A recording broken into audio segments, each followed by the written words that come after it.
What's going on, guys? I am IDrewMan, and this is my Dark Souls walkthrough part 16, in which we take out the entirety of Sin's Fortress. Sin's Fortress is fairly challenging first time through, and even several times afterwards due to all the traps and stuff, and it's not super predictable on what can go wrong, so you just always want to be aware. There's a pressure plate on the floor right there I just ran past. If you step on that, some spear things will come flying at you. I will show you all a way you can use that to help kill two of these guys at once. If you do that right there, if you do it correctly, if you notice the spear things, we're stabbing these guys.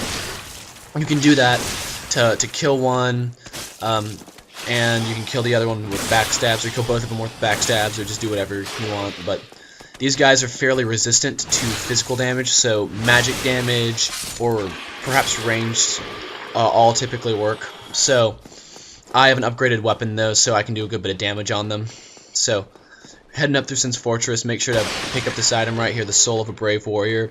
That's about 5,000 souls in your soul counter if you use it. So good for leveling up or buying items when needed. These spiky, or these, I don't know what they're called, the swinging blade death thingies. If they hit you, it's kind of obvious you're gonna fall off the edge. They don't instantly kill you, but the fall probably will.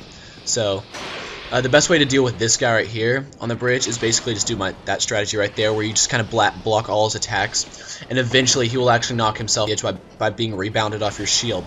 So that's my strategy of killing him. It's pretty effective.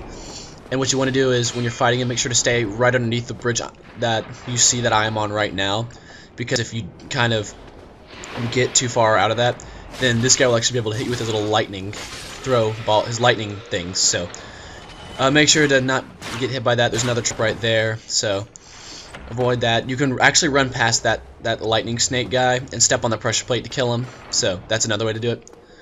Over here, there's a snake guy. He's kind of sleeping, so you have to kick him or hit him or something to activate him.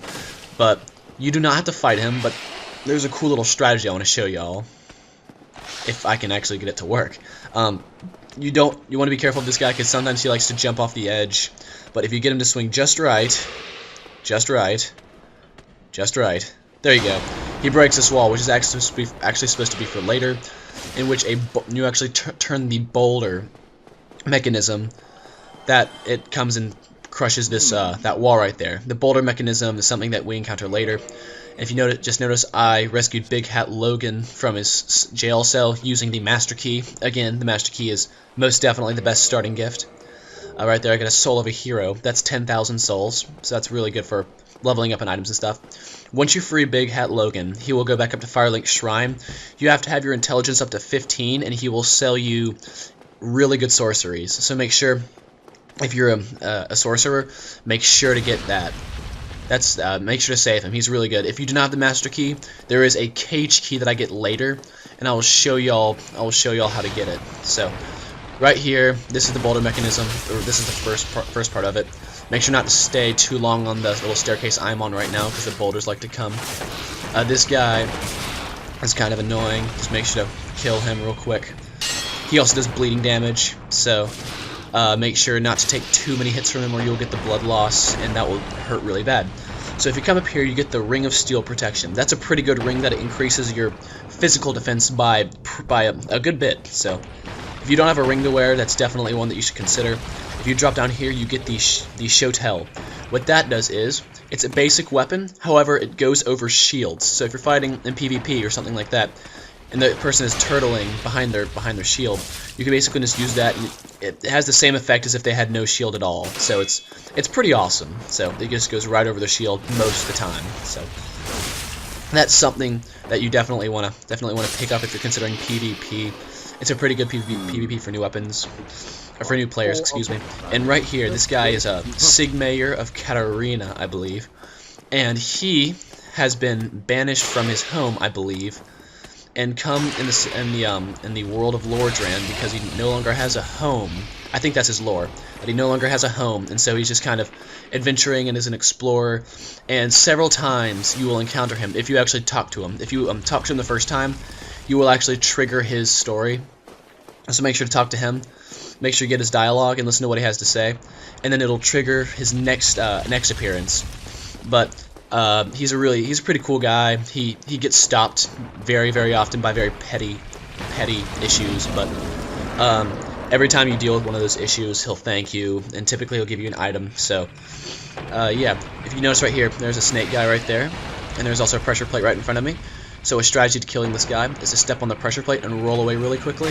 That's one way to do it. However, he tends to block them with his shield. So that's a way to do it, but it hasn't been the most effective for me personally.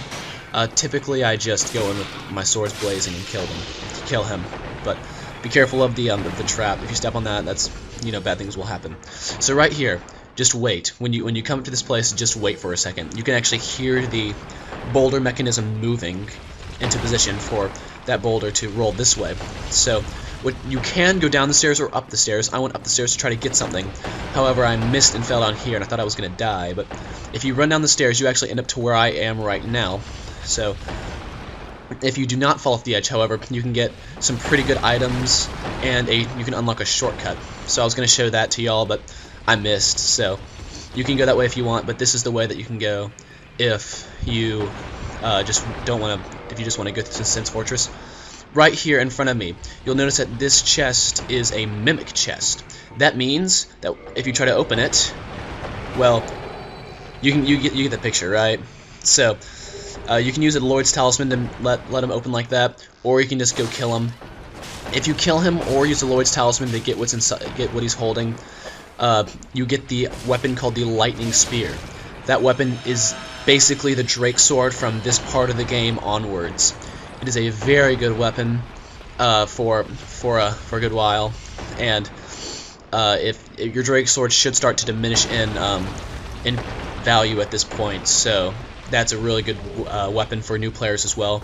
If you notice, I just got the gold covetous, or the gold serpent ring that's covetous, I guess. But what that does is it increases your item drop rate. So like, if you want to kill a rat for humanity and you don't always get it very often, you can throw that ring on. It increases your item discovery by like a lot. It raises it like a ton. So it's really good when you're trying to farm for specific items. It's really a necessity. Also, don't stay on that platform too long. You can kind of get the point what happens if you stay on too long. The blood stain on the floor of it should be the example for y'all not to stay on it for too long. But if you go the way that I fell down, it'll actually unlock a shortcut that leads up here. But right here, this is the ball moving mechanism. If you turn the ball the way that it is the opposite face, like if you notice, it got shot out in the opposite way of which the handle was. If you change it so that the handle is faced in the direction of the... I can't explain it, but basically that's the part where you turn the boulder so that it breaks the wall, which the snake broke earlier. If you turn it the right way, the boulder goes down and breaks the wall. So that's how you're actually supposed to do it. Me failing a parry and me getting owned my face off. So also, you want to be careful while fighting these guys, or this guy specifically, because there was also a lightning snake one up the stairs over there, if you can see it.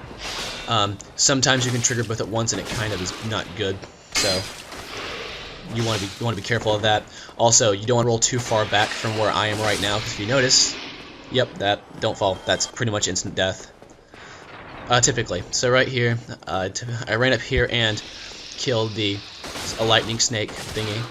I really need names for these guys. I really do, but I guess snake thingies it'll suffice for now. But anyways, around this corner, you will another snake, but behind the snake, there is there's like 2 large Titanite shards, I believe, which is good for weapon ascension and stuff like that. It's pretty necessary if you're going like me with just a plain upgraded weapon. It's really good for that kind of stuff. So I was trying to get the chain backstab, or the chain backstab right there. It just didn't happen. So right there, finishing off the snake, and onwards to the rest of Sin's Fortress. Alright, so if you notice the tiny bridge I crossed with all those swinging axe things, I guess, back just a moment ago, you have to run past every single one of them. There is no safe zone between them. However, right here, there is a safe zone between the second and the third one, right there, if you notice. So that's what you can do. You make sure to be careful when activating that trap. Be ready for it. And then head this way to take out this snake guy. Again, if you stay on that really narrow bridge thing too long, you will be hit by him. Also, there is another fall right there. So Activate the second trap because there's actually two. I quickly ran past it so I didn't get hit. Going through the white light, or yeah, I guess traversing the white light, and down this way. This way is optional, but I decided to show y'all because it's useful against the Iron Golem if you do not do a certain thing that I will show. Right here you encounter two Balder Knights. This is the first one. Just parrying him real quick. Sometimes these guys drop Titanite shards, so right there I got his gauntlets and his helmet. I'm not a big fan of his helmet, so if y'all like it, good for you, but I'm just not. And there I failed to parry terribly. So as soon as I can kill this guy, I can show y'all what I came down here for, which is a very useful item. Which is for the Iron Golem if you don't do a certain thing. Right here you get the Flame Stoneplate Ring, which if you don't get it by the name, it raises your fire defense. So that's something really useful for the next boss if you do not take out a guy who throws fire at you the whole time. So that's kind of a pain. But you can actually take out the guy who throws fire at you, and he does not respawn. So, also there he is right there. Do not stand too long on that platform. If you noticed the fire right there, anytime you see a charred spot on the ground like this, he can throw it to where you're standing. Make sure to walk off this edge right here to get the next bonfire. Do not run off the edge too fast, or you will fall and die. It's not fun. So make sure to hit the bonfire real quick.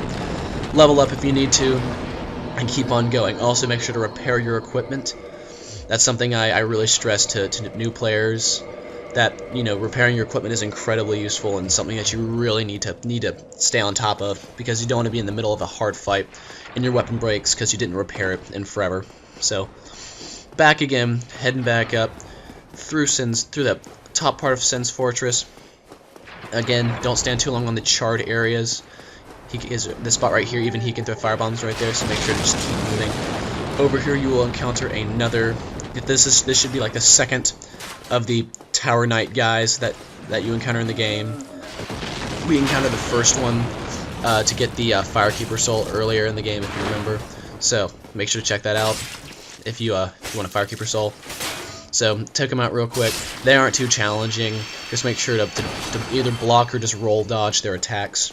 They do a lot of damage if they hit you, but they're just really slow. So this way that I'm going right now is also optional, but it leads to a guy with a really good rapier.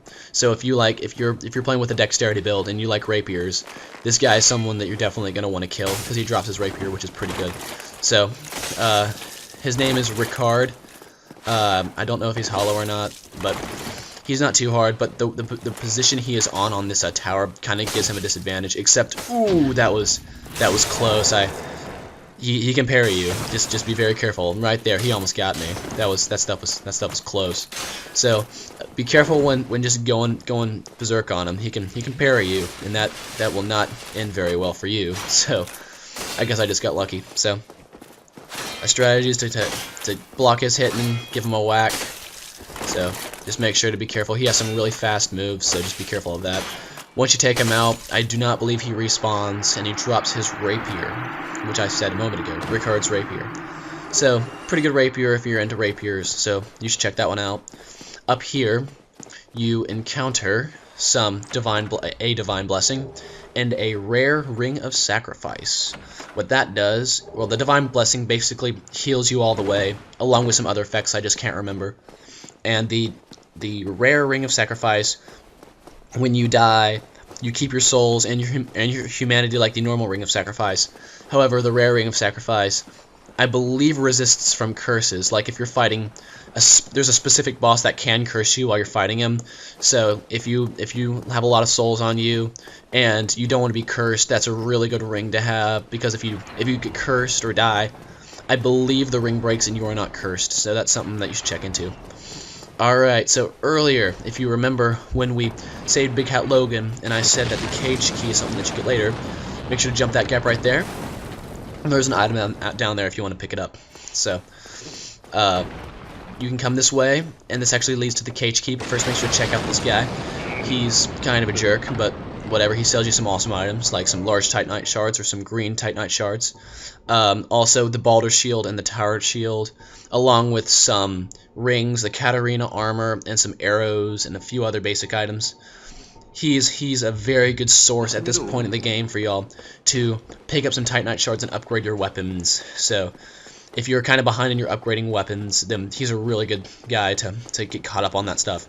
So make sure to check him out and upgrade your weapon stuff. Also, do not fall down these stairs when you're at the top. You will die. So it's a really long walk down, which leads to another electric snake guy. He is the last one in Sin's Fortress. So take him out and get the cage key. This key basically does everything that the master key can, except the cage key opens up a very useful shortcut that the master key cannot open. So even if you do have the master key, I do recommend picking up the cage key to open up the shortcut up ahead. I will show it to y'all.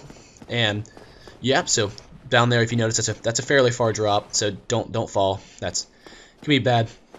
So again, you want to make sure you get this jump right here, and if you miss, you don't die. You get close, but you don't quite die. So get the sniper crossbow, get the sniper bolt, heal him a little bit, and head it on. And over here, this is where we killed the Balder Knights earlier, if you can remember. So making sure to backstab and keep going. I'm personally not a huge fan of crossbows, so I don't use them. If you like crossbows, though, go for it. I'm not going to stop you. I don't think I can stop you. So crossbows are interesting, but for the third time, we are just going through this place, and yep, hitting the bonfire. Just so the next episode, we will make sure to take out the Iron Golem, along with take out his buddy who throws the fire bombs. We also explore the very beginning, or the beginning part of Anor Londo. We cover a whole bunch in the next episode, so make sure to stay tuned, like, comment, and subscribe to my channel and to this video, and I will see y'all next time.